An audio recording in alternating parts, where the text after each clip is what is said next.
Ibihe byiza kuri wowe dukurikiye, wowe ukurikiye inama y'ubuzima. Inama y'ubuzima ni ikiganiro cy'ubuzima kigamije gukangurira abantu kwita ku magara yabo, kandi ni ikiganiro cy'ubuzima kigamije gukangurira abantu kwirinda indwara ndetse no guhindura imibereho yabo ya buri munsi mu bijyanye n'ubuzima. Mu kiganiro cyacu cy'uno munsi turaganira ku kamaro ko kuruhuka, akamaro k'ikiruhuko. Nicyo turi burebe uno munsi. Kuruhuka ni iby'ingenzi kuko kuruhuka bituma umubiri ugira imbaraga kandi bigatuma ubwonko bukora neza. Harimo abibeshya rero bakagira ngo umuntu ugomba kuruhuka ni umurwayi, cyangwa se bakagira ngo umuntu agomba kuruhuka ari uko yapfuye, ariko uko ni ukwibeshya.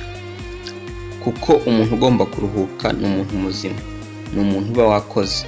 Iyo umuntu yakoze akananirwa agomba kuruhuka kugira ngo umubiri wongere wikora, ugire imbaraga, maze wa muntu agira imbaraga zo kugira ibindi akora.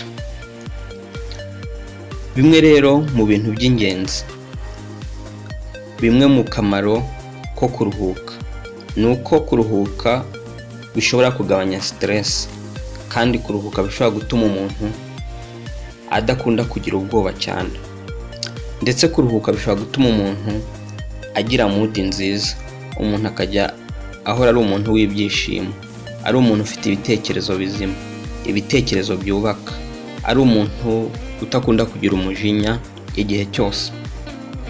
Kuruhuka kandi, ubushakashatsi bwerekana ko kuruhuka bishobora gutuma umuntu atagira ikibazo cy'umuvuduko w'amaraso, indwara za BP.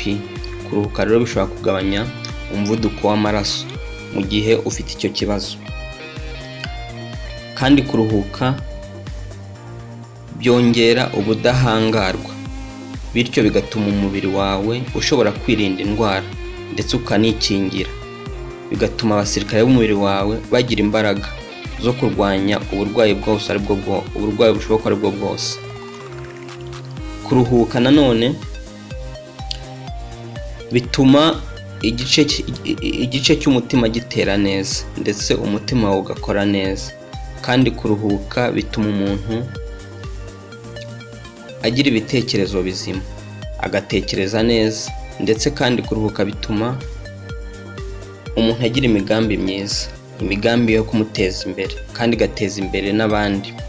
Kandi kuruhuka nanone bituma umuntu aramba, bityo umuntu akigirira akamaro ndetse akagirira akamaro n'abo babana ndetse n'abandi bavandimwe be.